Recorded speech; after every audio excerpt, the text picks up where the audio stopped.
Welcome back to the HMA Interview Podcast. We are excited to have multiple-time NCAA All-American and senior world silver medalist Adam Coon join us today for the 48th interview of the podcast. Before we roll the episode, let me fill you in on the latest at HMA Wrestling. First and foremost, we are very, very close to finishing up our next merchandise order, and we'll put the gear up on our site once we get it in. Also, our brand new Rockfin page is looking super clean, and we'd love it if you go check it out over at rockfin.com/HMA Wrestling. Our content is completely free. All you have to do is create a free account on Rockfin. Alright, enough from me. Let's turn it over to Adam Coon. And we are back. Adam Coon. How are you doing, man? Doing good. Trying to figure out all the training stuff for quarantine, but, still doing good and figuring it out. Yeah? Where are you right now? So I'm actually at my apartment. It's in Ypsilanti, Michigan, which is right next to Ann Arbor. Still training with not currently training with the guys, but, still in Ann Arbor, ready to train once U of M opens things back up again. So how long has it been since you've been on the mat?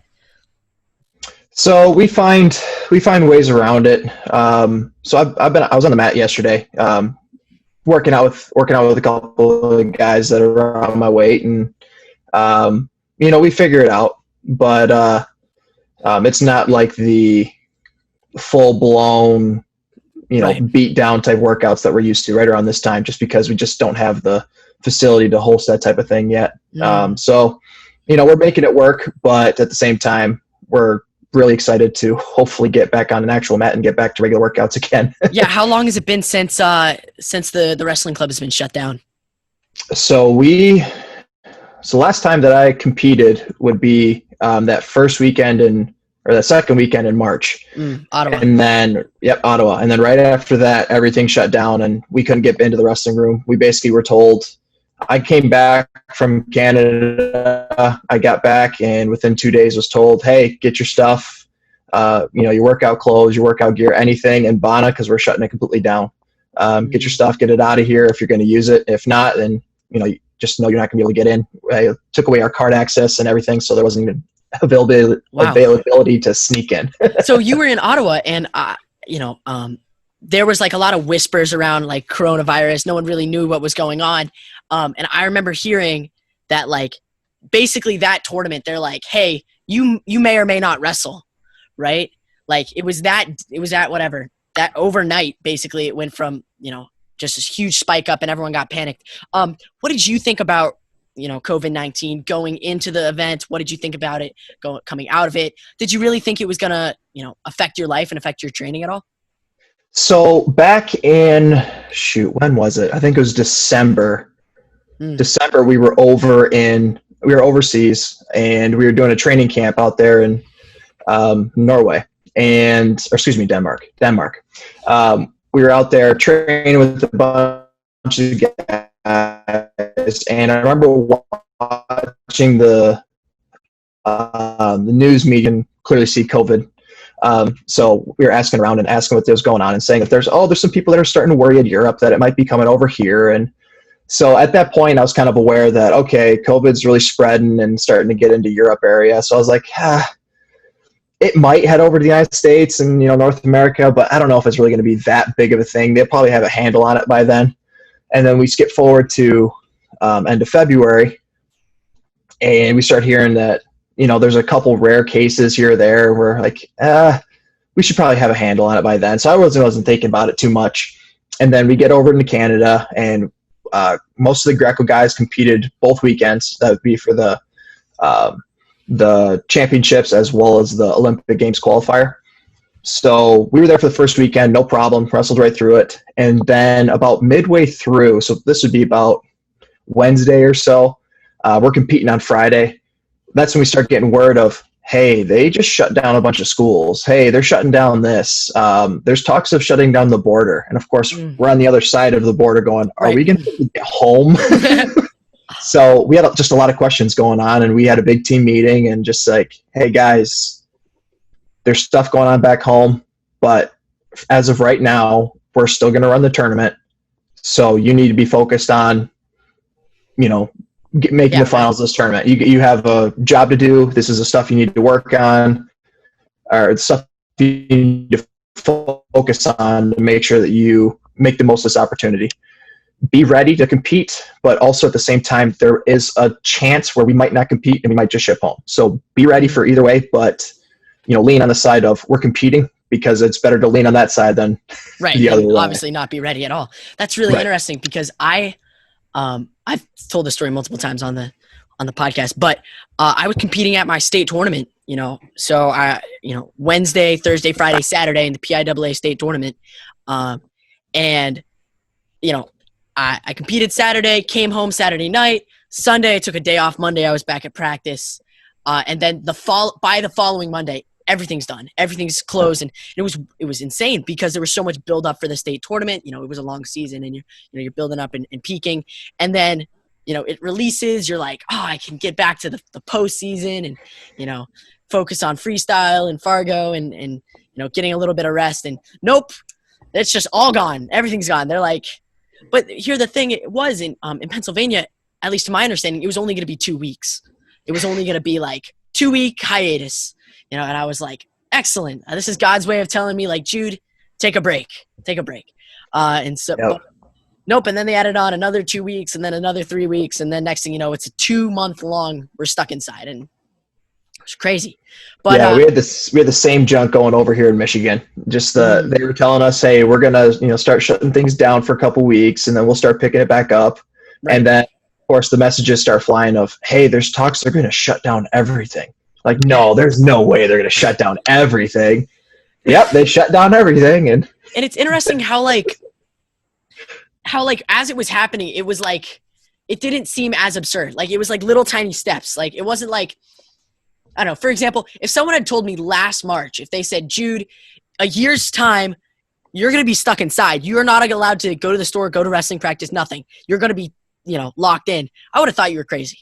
I would have been like, what the heck? How are they going to, how is, our local government just going to be able to, take it all away from us just like that? I was very, that would have been crazy to me. But like in the moment, you're like, okay, we're wearing masks now. Okay, now we got to stand 6 feet apart. Okay, now I guess, a lot of restaurants are closing down, and okay.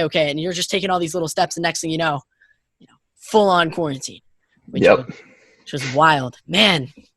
It's crazy. And, in your own opinion, Adam, do you think, where do you think we are on this COVID-19 thing? Where do you think wrestling is? Do you think we're going to have an NCAA season? The whole shebang. Oh boy. It's just so tough to tell, because I thought, I thought a month ago, just by what we're getting from news reports in Michigan and all that stuff, that we were on the way out. And then you start hearing cases, the increased cases and all these other different things going on. It's tough. It's tough to know. I think as long as everybody's smart about it, that's the only way we're going to get out of it. Now, I've really played that line of all it is there's a lot of people that are taking it way too far based off and just reacting to fear. But there's also people that are reacting just to stupidity, saying, how dare you force me to do something, yada, yada, yada. There's just that middle ground of be smart, but at the same time, we don't need to, take these risks as we're opening things up, I don't know. I just think people just need to get smart about it. Wear the mask, be 6 feet apart. But at the same time, I still think we can start bringing back contact as long as we're doing it smart. We're getting people tested. I know there's cases where they were asymptomatic, and, there's ways to combat that, all that stuff. It's just tough to figure out, because, people are going to do what people want to do. Right. And I don't know. The biggest thing, I guess, in my eyes is like controlling the panic, because that's was the biggest thing from, March, April. It's just like, if you step on Twitter for 5 minutes, it's just a frenzied panic. All of America, all of the whole world is freaking out because we've never experienced something at this level where it's been, shutting down schools and things like that. We haven't experienced that in this generation. So, I will say, like, yeah, it's about being smart about, going forward. But again, like there's a lot of unknowns in my own life and looking forward to my own wrestling season. And there's just a lot of unknowns. But obviously I would love to be like, yep, we're going back to wrestling season and things are going back to normal, but that's probably not the case. Yep. But and for you, your next event is probably going to be in October, right? Ames, Iowa, the senior, what is that? The World Team Trials, Olympic Trials. What is it going to be? It would be, so that's the fun part is as of right now, it is basically senior nationals. And so it's just going to be a kind of a tournament to get everybody back into the swing of things and, get moving again. However, there is a chance with, or at least last I heard, I don't know too much out of it, but last I heard there were still talks of trying to make a 2020 World Championships sometime in December. Whoa, that's like right now that seems extremely ambitious. Yes, it's super ambitious. There are talks. There is some criteria that has to be met before it goes through with it. But if that does move forward, then that tournament in October becomes a 2020 World Team qualifier because that's the only tournament we'd have to figure out a World Team for 2020. Now, would you know it going into it? Like, would they say, all right, this is the qualifier, or would this be something decided afterwards, closer to December? It should be known going in. I just don't know how far in advance we would know. And frankly, I don't even know if a decision's been made yet. I've kind of been put on the back burner just because I wanted to focus on my own training and just kind of, just tell me what the decision is when the decision's made. I don't really need to be part of all these different talks. Just tell me what the decision is. I'm tired of, just because with COVID and everything, you have to make the adjustments as information comes in. And I'm to the point now where I don't want to get my hopes up one way or the other. So just tell me the information as it comes and we'll move forward. So once the decision's made, then we'll figure it out. But until that point, I'm just going to train the way I can type thing. Right. And so you're doing I don't want to say like at home, but like a modified training situation. What does that look like for you? Are you, how many liberties are you taking with your own training compared to where you were in the big facility over there in Ann Arbor? I mean, kind of 50-50. Still dealing with a little bit of structure, by email, by phone call, all that stuff of, coaches kind of telling us, hey, make sure you're working on this stuff, yada, yada. A little bit of coach contact, but at the same time, also making sure that I'm really taking ownership of my own training. Right after everything got shut down, I recently got married, so we ended up. Thank you. Yeah, actually February 29th. So right before everything shut down. But the wife and I went back to my parents' place. I grew up on a farm. So I figured rather than living in my apartment in Ann Arbor, it was a lot easier to find heavy objects to lift on the farm. Right. So I was working on farm work, and I found an old telephone pole that I was doing stuff with. My dad had some really old weights that I cleaned off and started using those. So we kind of did that type of training at that point. And then once things started to open up a little bit, back here in Ypsi, that's when I made the transition back over to start working on that stuff. And we found like an old mat. So some mat space that we can work out on. So we're doing that, with just, a couple guys just to try to keep everything fresh and, still trying to do the weight training and that type of stuff. So there's a little bit of structure, but at the same time, there's a lot of just keeping ownership of your own training at this point. So, and do you feel like you're going to be prepared come October? Yeah, I'll find a way. That's the biggest takeaway that you got to get from this is, you have to make the adjustments and you got to find a way. I've been doing a lot more mental training now than I have ever been able to, just because I have a lot more time on my hands to do that type of stuff. So you have to find the way to train in different ways. I'm much better conditioned than I have ever been because I've been running 3-4 miles every couple days just to keep the cardio up and, just doing whatever you can. So is my technique going to be as great in October as it was, in Canada? No, but I'm going to be, a different animal on the mat Right. And it's just got to make the adjustments, as is everybody. They're just trying to figure it out. And not letting quarantine be the excuse, right? Yes. And like making sure, do whatever you can, right? And be ready and not let it be the excuse. So you mentioned a couple minutes back, you grew up on a farm. So Adam, here's my question. Who are you? Where are you from? Where did you grow up? Little mini bio on Adam Coon. All right. So I grew up in a small farming community in Fowlerville, Michigan. I believe the last census that went through, the total population was 2,000 people. So nice small town, somewhere along those lines. Everybody knows everybody there type thing. Give you an idea of how small the community is. About, I think, a quarter of the students skipped school when Walmart got put in. So this is the type of stuff we do. Senior year, all the seniors will drive tractors to school on their last day of class. I also was one of them. Nice. Oh man, that's awesome. Had a little front loader and a dump trailer in the back and brought a bunch of friends over to hayride. It was great.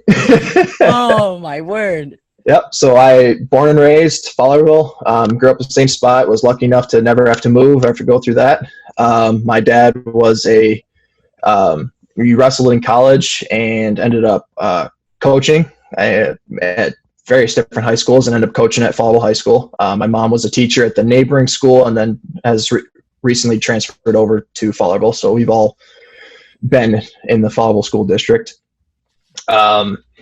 Actually, my first competition that I was ever in was soccer.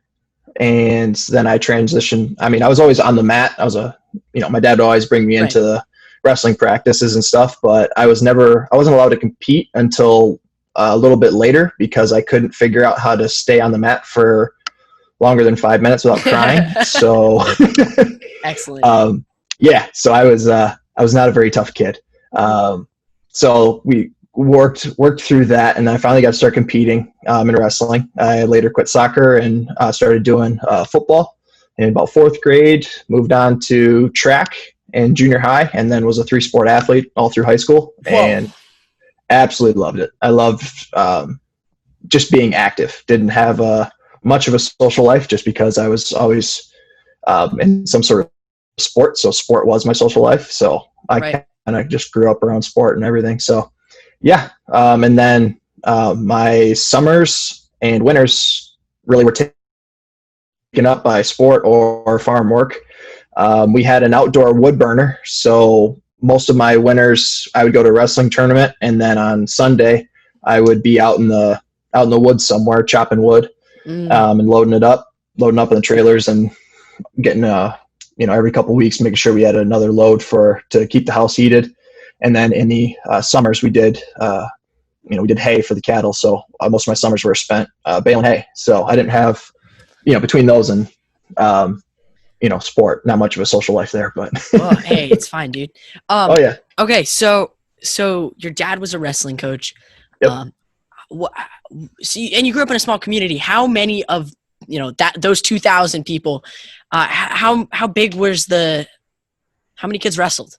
How big was your club or where you trained at? So we probably had about 30 guys competing in high school on the team, give or take a few. We had a couple years where we could get up to 40, but some of the years we were down only about 25 or so. But so we had that many guys competing there. From the club standpoint, we're probably looking at maybe 20 guys probably 10 to 15 when we first started, because we first started the club when I was in like junior high or middle school to junior high. And then we kind of grew up to probably about 20, 30 kids. And then obviously in the springtime, a lot of the high schoolers would join the club at that point to wrestle freestyle and Greco. So then the club would get a little bit bigger about then. But how much did you weigh as, youth and early junior high kid? So I remember competing at Fargo 8th grade at 189. That was a nasty cut. And then I remember in high school, my first year was 215. I was weighing about 205. Do you have a lot of partners? I had, my freshman year, I worked out a lot with the 89 pounder. So pretty much that was the only partner I had. And then we had a guy transfer in from the neighboring school who was pretty much the exact same size as me.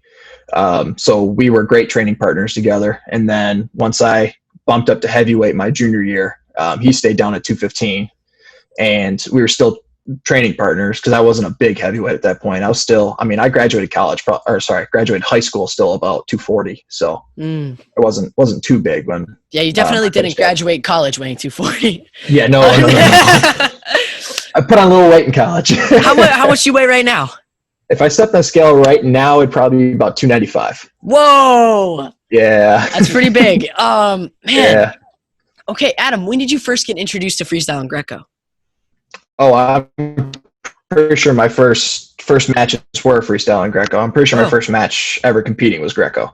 And I why is remember that? when I was a little kid, I'd always that just happened when I could stop crying for 5 minutes. That was the time era that we could start competing at. It just happened to be. So, I still remember as a kid, like I would ask my dad, all right, is this the one where I need to get up from bottom, or do I stay down on bottom? And you go, you stay down on bottom. Okay, is this when I can grab legs or not grab legs? Nice. So you had a good understanding of the sport, essentially. Yeah. Just the bare basics. Man, and yep, I was going for body locks and headlocks. That's it. That's it. And did you find success early on or no? No, not at all. I spent probably a couple of years before I actually won a match. I won a lot of tournaments by no one showing up, but I didn't win any matches for a long time. Oh man. So when did you make the transition to like being more self-motivated in your wrestling? Yeah, I had to say, well, the first part of the motivation came from the bribery portion. We would go to tournaments, and my dad would come out and, hey, you want to go to a tournament? I don't know. Well, if you go to this tournament and make weight, we'll go and get McDonald's afterwards. Ooh, okay, I'll go. Nice. So it started out as just like a bribery to get me into the tournaments and stuff. And then once I started getting a few wins under my belt and starting to kind of understand a little bit more what wrestling was, it came more of a, hey, do you want to compete in this tournament, or do you want to compete in this one? Knowing that, hey, you need to compete in 2 tournaments to be able to qualify for regionals, or all these different things. So it was kind of a progression of let's go to this one to, hey, you're going to wrestle if you want to. If you don't want to wrestle, then don't wrestle, type thing. And that came a little bit later once I started kind of understanding what it meant to compete versus train, winning, losing, and how to accept both, that type of stuff. So I had to go a few years of let's go get McDonald's before I could really understand, what competition actually is for. You know what I mean? And that's interesting because when I was a kid, similar to you, I hated wrestling so much. So much. I would cry on the way to practice. I'd cry during practice. I'd cry on the way home.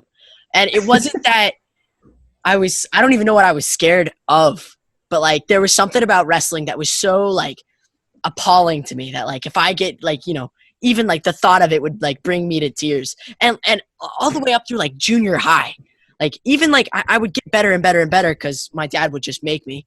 Right. And he'd bribe me and things like that. But I didn't like it. I didn't like that I was getting better.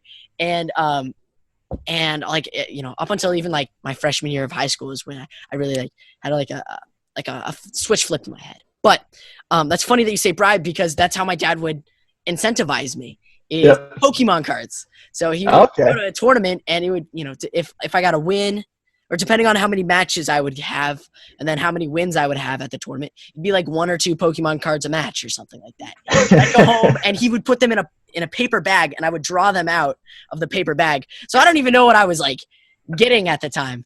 And I got nothing. I got horrible cards the whole time, but it did motivate me because I was like, oh man, if I win this match, maybe I'll get that Pokemon I was looking for. But that's hilarious. It is pretty funny. So Adam, you were, first of all, very, competitive wrestler through high school. And then on top of that, you're doing 2 other sports, and then you have farm work, and then you have, your academics, which you take very seriously. That's a lot. And especially at a very young age, through junior high, through high school, and maturity like that doesn't, it's not very common, right? How did you come into that sense of maturity? How did you come into that sense of self-motivation, not only on the mat, but, track and field, football, academics, and how can you direct other people to find a sense of self-motivation? Oh boy. That's a big question. Yeah. It's a lot to that. I think, first and foremost, thanking my parents. They're the ones that really raised me to kind of take pride in what I do. And just no matter what I do, I'm going to put in my best effort. They were always very, they demanded that I had full effort, but they didn't exactly push for the results, if that makes sense. Right. So they wanted to make sure that I was giving everything I had no matter what I did. But if I got a C in class, but if I lost a match, they were never angry. They were anything as long as I put in my best effort. I remember having a lot of conversations with my dad on the ride back home. I would be winning matches, and we would both be having a talk about how my effort was poor and how I wasn't, doing the right thing. And I'm thinking, I just won. Like, why are you mad at me? So that was always instilled to have, pride in my work. Whether it's competing, whether it's, in the classroom or, on the farm, I'm making sure that I'm putting in the effort, and realizing that everything is kind of going to be connected. One's working the mind, one's working body, just develop you into a better human. And just kind of instilling that hard work will pay off. So that's kind of where I was raised as, and that's kind of just what I went with. That's kind of all I knew was, work hard and, things will work out. That's kind of just what I went with. So I was always pushing myself to see what is my full effort. I figured today this is my full effort, but full effort. So how far can I push that until, it's either too much or I grow or, whatever the case may be. So it was just those talks of you didn't pull in your full effort today, but that's just kind of where it came from. I don't really know how that stuck per se, but that's just kind of how I always went for it, was you gotta give everything. And for someone who is growing up and maybe a child listening to this and they don't necessarily have that self-motivation, because, if we're being honest, self-motivation isn't something that, just happens. There's very, very few people who are naturally self-motivated, and those people are successful people because, that's what it takes to be a successful person, is self-motivation. So, how do you suggest for someone who maybe lacks self-motivation, how can you suggest instilling that? Or, a father wants his son to be a little more self-motivated. How do you suggest that, instilling that?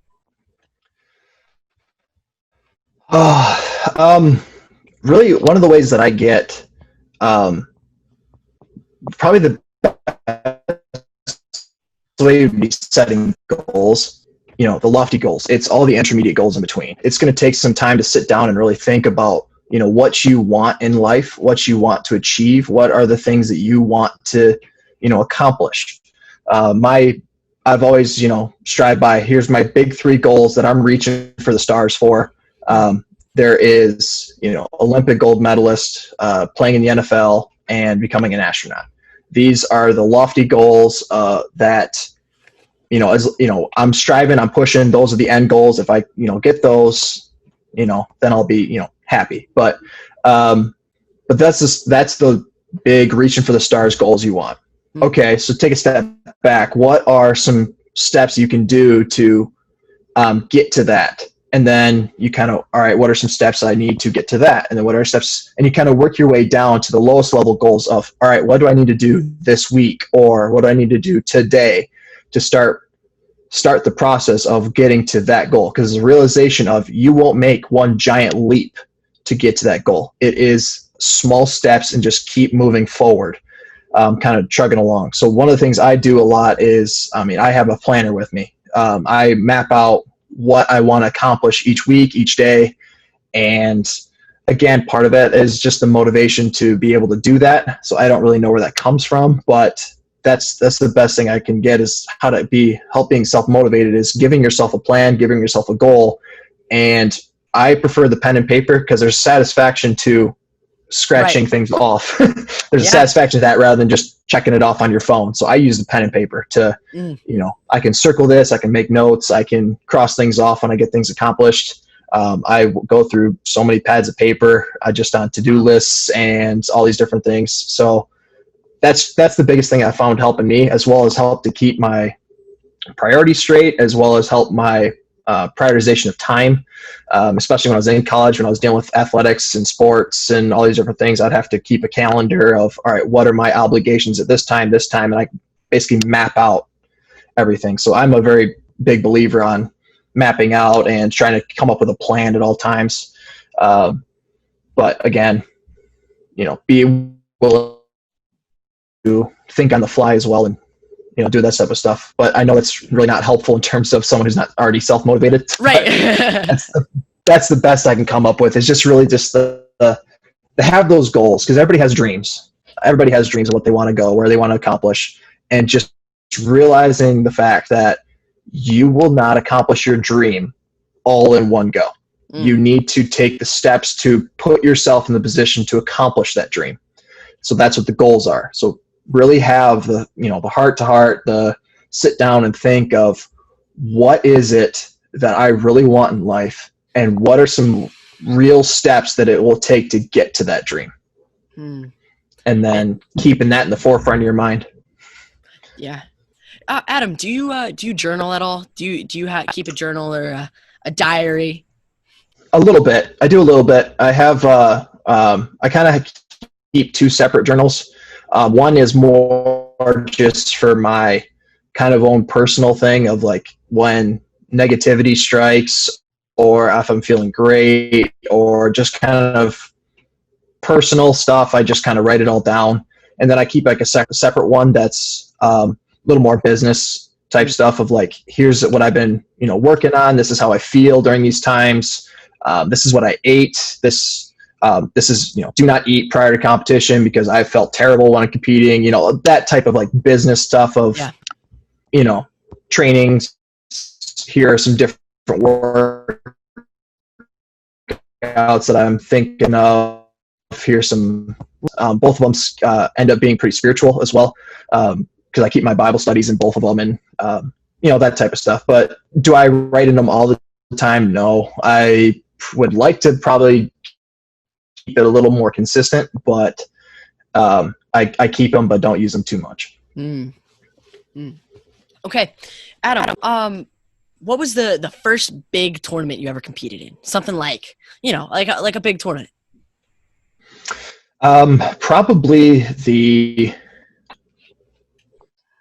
I had a couple tournaments, like the state meet for youth state meet in Michigan is, pretty large. We got a lot of kids that compete during that time. So there was a lot competing then. It was probably my first big one, but the absolute monster was competing. I'd say that one. Wow. Okay. And how old were you? So the kids' state ones I never really got into until 5th, 6th grade, something like that. But then Fargo, I actually competing in that one in 8th grade was my first year out there. Wow, 8th grade. And so you're an 8th grade kid, you're a small town, and you're in the Fargo Dome, and there's thousands of people there, thousands and thousands of people. What was that like for you? And do you ever look back on this time? Do you have any recollection of looking up and you're seeing thousands of people and whatever, how many mats there are, and what was that like for you? Yeah, probably the best thing that happened to me on that one was we found an open door and we snuck into the arena prior to it being open my first time there. And it allowed me to just get in and just take a look at how big it was and how many mats there were, and kind of get that whole in awe moment out of the way the day prior.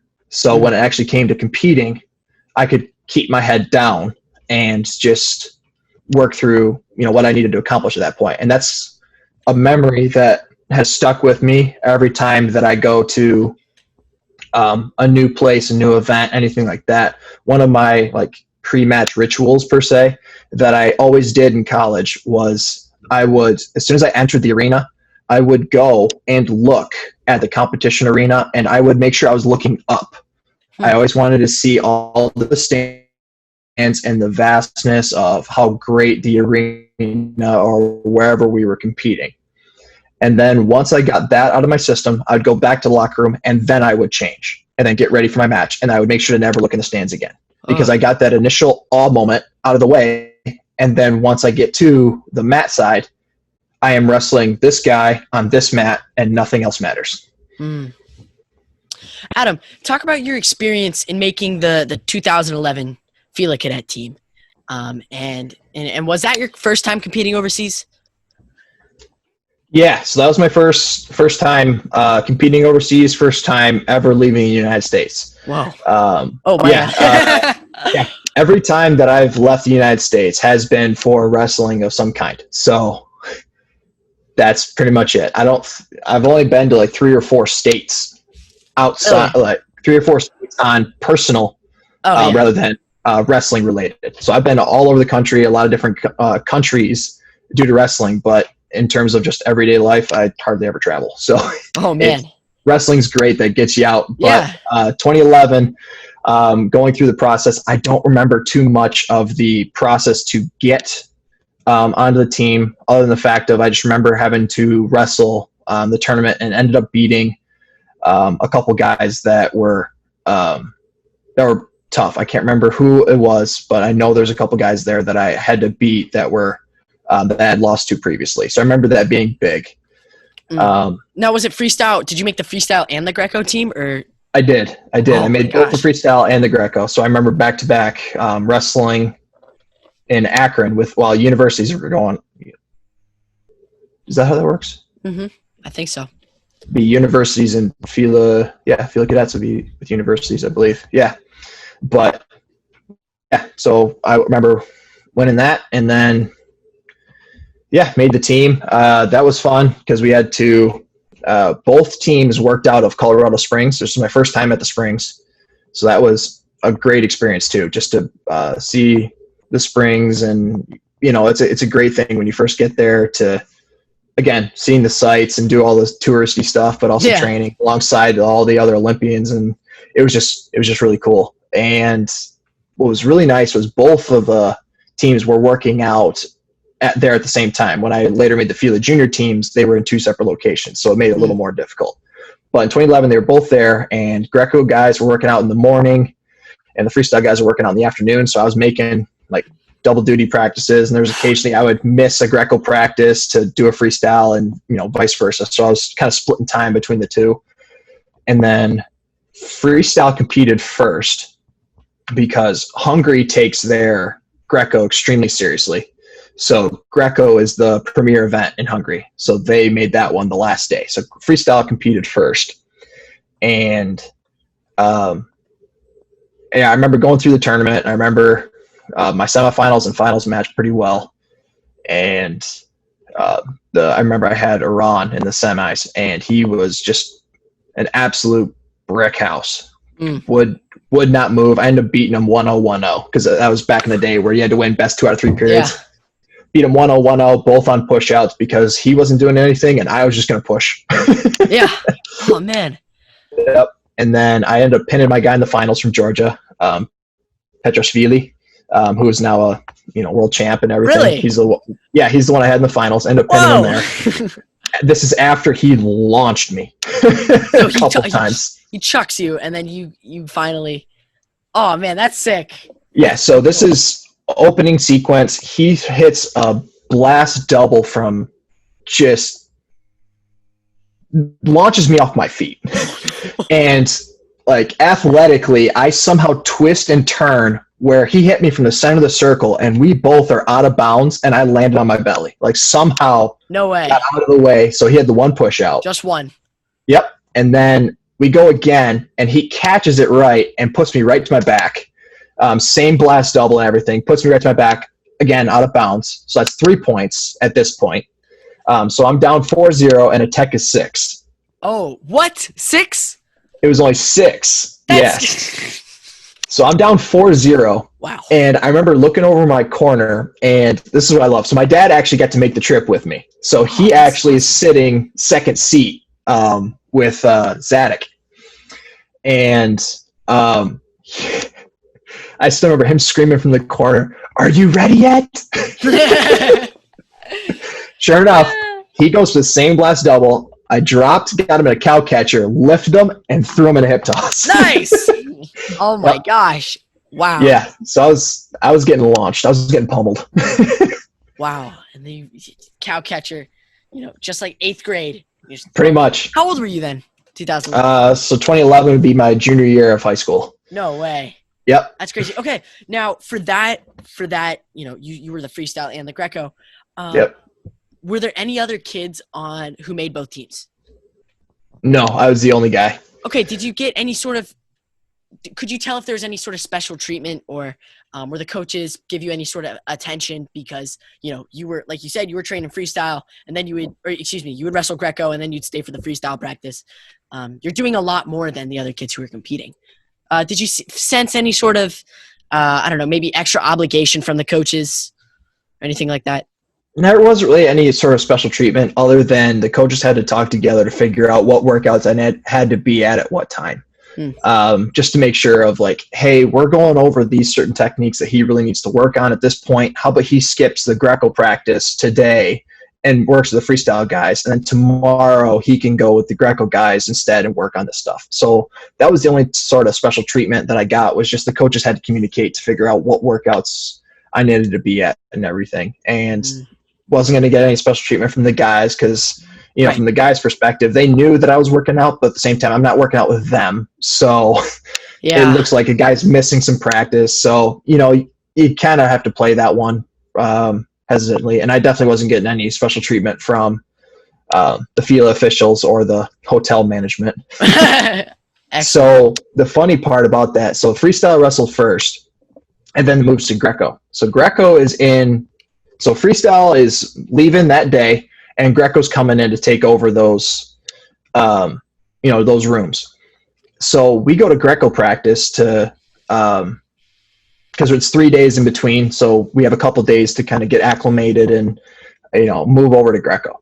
Mm-hmm. So while I'm out at practice for that first day after the freestyle worlds, they actually came in and completely cleaned out my room.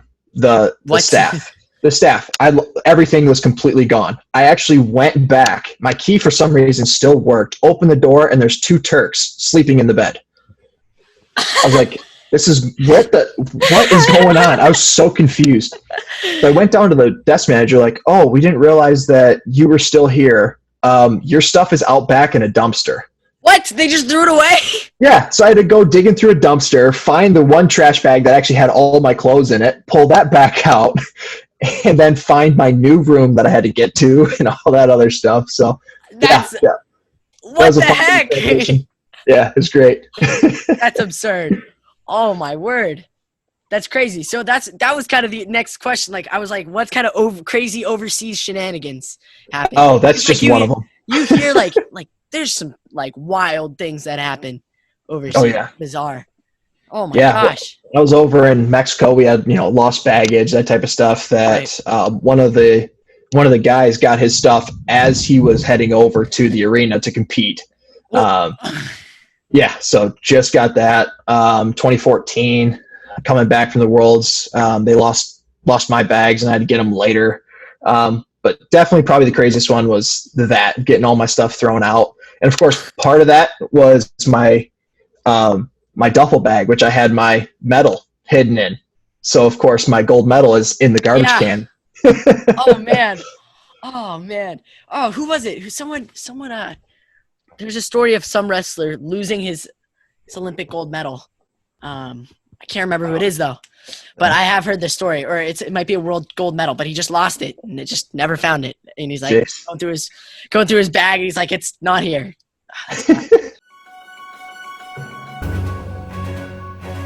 And that does it for the first part of the Adam Coon interview. Part 2 is up right now. Go check it out.